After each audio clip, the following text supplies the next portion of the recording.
evening, I'm Lisa Broom. This is the CBC Evening News. There's some confusion this evening over the agreement reached at the Social Partnership meeting yesterday over the retirement of the 10 Barbados Investment and Development Corporation workers. The National Union of Public Workers put its position last night to the media. However, we're hearing from this country's Labour Minister that some issues need clarifying. Labour Minister Senator Dr. Esther Bayer has sought to clear the air relating to what she says are some inconsistencies following the 4-hour meeting of the subcommittee.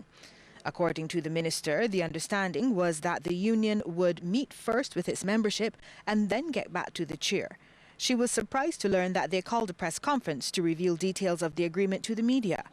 However, she is concerned about the union's interpretation of what was offered. According to her, the BIDC offered not to act on the letters issued to the 10 retirees of the BIDC. These workers, she says, are still employees, now paid up to September 30th. It was further discussed that under the terms of this offer, the workers would not return to the BIDC during the discussions which would follow. It was also revealed that the BIDC acceded to the union's request for the corporation not to seek the court's opinion at this time on the interpretation of Section 8(1) of the Statutory Board's Pensions Act. Dr. Bayer says in signalling that they could embrace the proposal, the NUPW, like the BIDC, suggested a willingness to compromise in the national interest. She added the social partners were satisfied at that outcome and that the role of the partnership was reaffirmed. The minister says she believes it was necessary to set the record straight about yesterday's meeting and is awaiting the NUPW's response.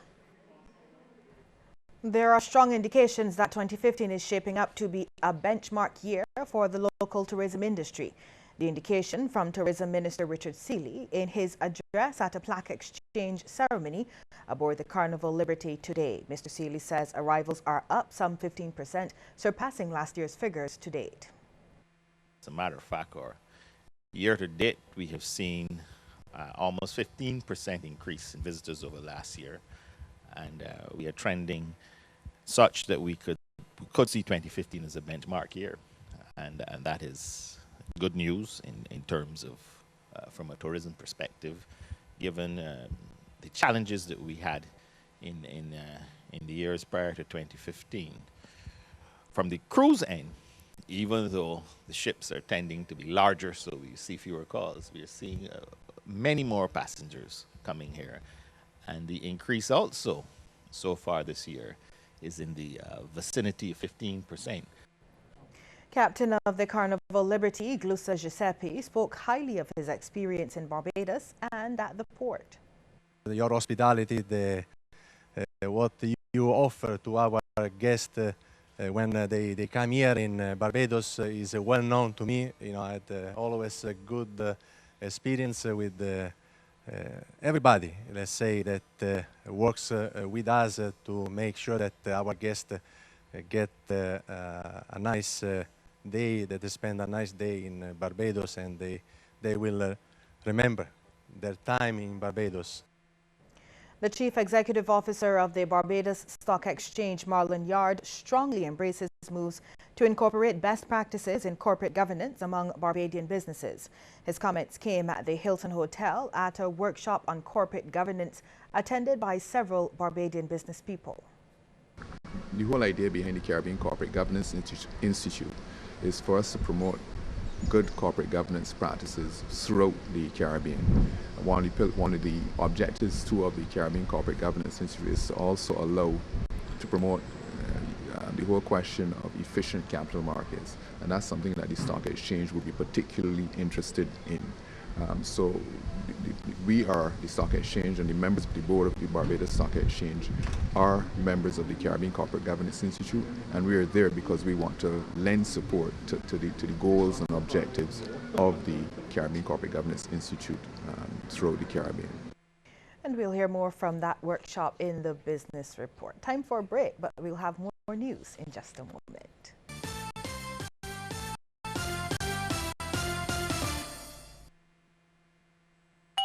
Beat the heat with a cold Biko treat.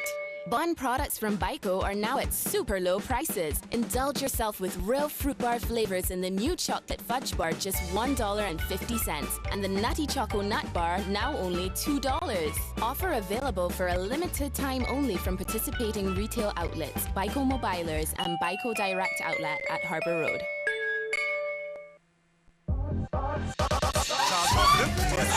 Fun never done. Ping pong, she a smile with everyone. She have that taste that a cheers must waste. Chuckles make you smile. Start smiling. You got the fun. Charles Chocolates for real chocolate lovers. Start smiling.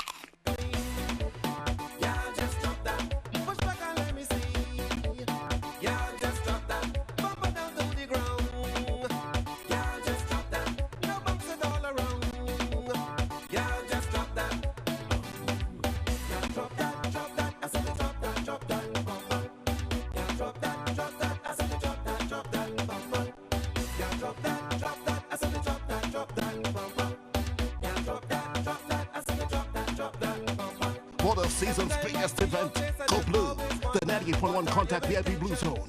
Buy your ticket today. Let's get ready to rumble!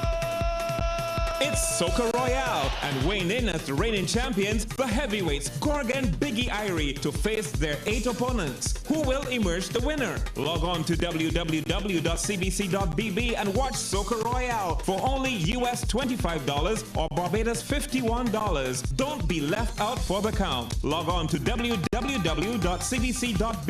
and book now. Special conditions apply for credit card transactions. CBC, your link to the festival.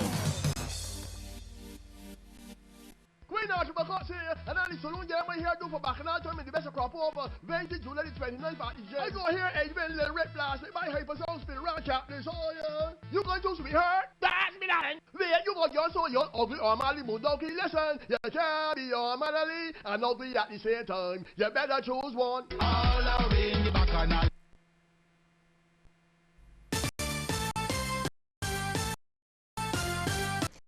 Labour Minister Senator Dr. Esther Bayer would like businesses to give young people hands-on experience.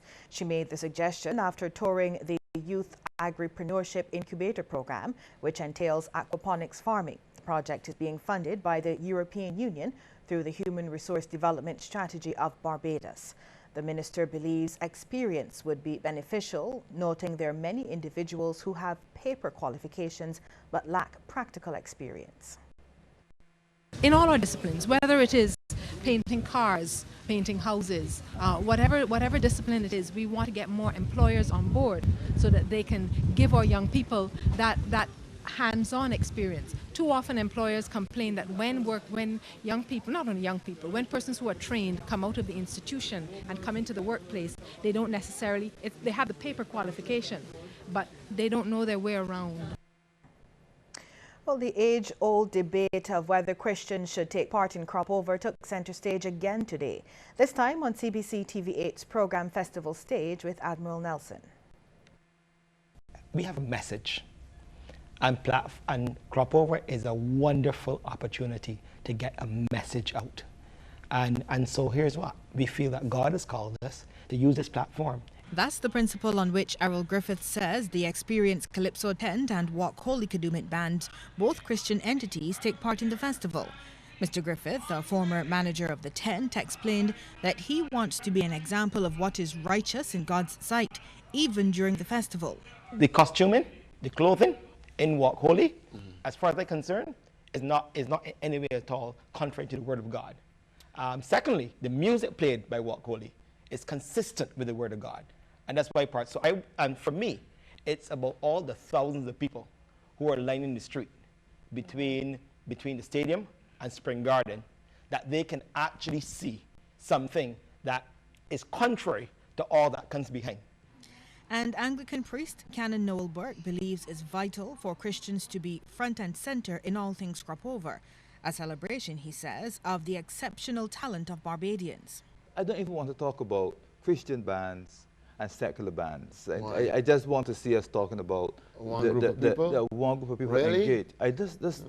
One group of people, citizens of this country, citizens of the Caribbean, engaged in crop over. The demarcation of Christians and others doesn't represent the best that we can produce spiritually. The band Walk Holy leads the way on Kadooment Day. Leader Marcia Weeks says they offer up prayers for a safe day for all revelers and add an element of purity to the jump up. We should all be able to participate, but some of the things they're X-rated. And so that's where we come in and we say, listen, we can have fun, we can have pageantry, we can be excellent, we can be everything colorful and creative, you know, but we still need to have some standards there so that it can be truly national. Ms. Weeks says the Bible is replete with examples of festivals and various types of celebrations, and Christians should be encouraged to take part. With greater focus being placed on historic Bridgetown and its garrison, more Barbadians are gravitating towards heritage, folk and history. The related events are well patronized, and Cultural Officer for Music at the National Cultural Foundation, Ronald Davis, says these shows and productions can be used to educate Barbadian youth. Mr. Davis, himself a writer, would like to see greater interest in folk. He was a guest on CBC TV8's program, Morning Barbados. What we are trying to do at the National Cultural Foundation, we just concluded our voice training workshop. Actually, we had a graduation ceremony for those persons and the students. And through the workshops, voice workshops and so on, we can encourage more singing of folk songs and so on. You know, because people because I'm just using that kind of approach. So you come in and you do the voice training workshop, yes, but then there's a focus on folk because we have to rebuild this interest and really get the interest in folk going again. Mr. Davis says Barbados can look forward to a grand show on July 24th for the Cropover Stopover Evening of Folk at the Frank Cullimore Hall. A chord is being struck for more young Barbadians to learn how to play a musical instrument. The refrain from the Director of Music School Notes of Praise as he prepares his minstrels for a concert at Frank Cullimore Hall. Shane Seeley has the story.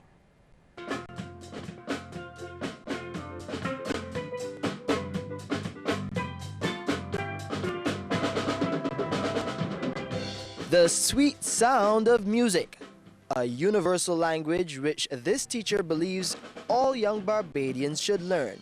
And indeed, there are several at his school who have started from as early as 2 years old. At that tender age, some of the students were exposed to the drums, piano, guitar, steel pan, you name it, they can play it. Managing Director of Notes of Praise Music School, Valis Jemmett, says he would like to see more students playing an instrument from a young age. He says the music industry in Barbados is improving, but needs to move to the next level. According to him, music education is of the utmost importance. Music education, because it helps develop your brain, because like a lot of our students are not necessarily going to become full-time musicians, but music is one of those things that helps you mathematically, it helps your concentration, it helps your goal setting, because there are songs that you may not be able to play in a week or even a month. It may take you 3 or 4 months to really develop to that level. So music helps you in all those areas.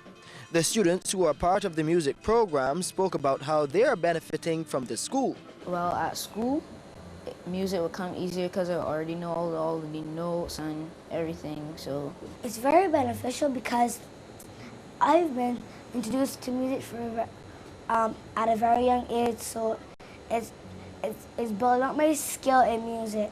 I like drumming very well, and I play guitar also, so I learn the notes, and when I go to school, I know all the notes and how to read them. It's very good. I like the songs, and I wanted to play at the showcase. And the talent emanating from the music school will be in the spotlight when the school holds its 12th annual showcase and award ceremony on Saturday at the Frank Cullimore Hall. The theme will be Higher Notes, Greater Purpose. Shane Seeley, CBC News. Thanks, Shane. Regional news is next.